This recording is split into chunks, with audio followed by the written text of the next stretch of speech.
CR House Tour Vlog. Marami ang nagre-request sa comment section na mag-house tour kami dito. So sino ba naman kami para hindi kayo pagbigyan? At ito na yon. Kapam, ito po yung sala namin, kusina, tsaka lababo.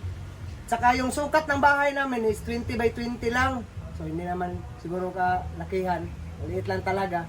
Sakto lang sa aming apat. So ano? Isisahin natin. Magsisimula tayo dito sa sala namin. So nakikita nyo naman ang liit-liit lang. At saka parang ano lang, pang banding lang sa pamilya.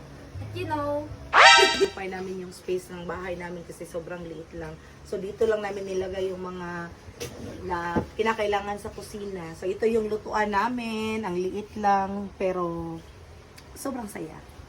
at dito naman ay Ang aming hapagkainan, so nakikita nyo, good for 6 seaters dahil kung may mga bisita kami, may mauupuan din naman sila. At dito naman ang aming lababo. Halika. Ito, sobrang liit lang. Mga kapam, so talagang next time o next year, baka naman. Doon tayo sa kwarto! Sige, sige. dito po pala ang aming room ng kapatid ko. Dalawa lang po kami dito. At dito po ay mga all of our makeups, products sa body, lahat, perfume. Dito ay mga t-shirt, mga jackets. Kasi malapit ng pasukan, nag-prepare na po pala kami para bukas. Kasi bukas na po yung klase. And this is our bed. Maliit lang po siya.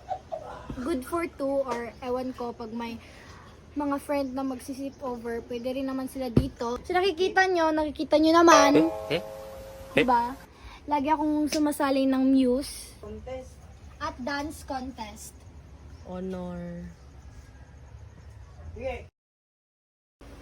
Hi! Pasok kayo dito sa kwarto namin mag-asawa.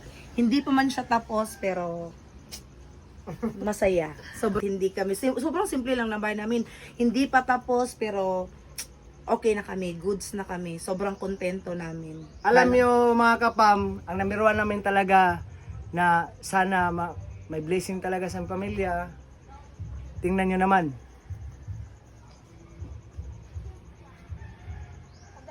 Yan. Yung pinaka last part na ipapakita namin sa inyo, ang aming CR, hindi pa tapos pero goods naman, nagagamit din naman. In God's perfect time, matatapos ito lahat. As you can see, makikita nyo dito ang aming washing machine. So, in-occupy lang talaga namin yung buong space ng sala na nagsusukat ng 10 by 10. So, sobrang liit. So, ito yung CR namin.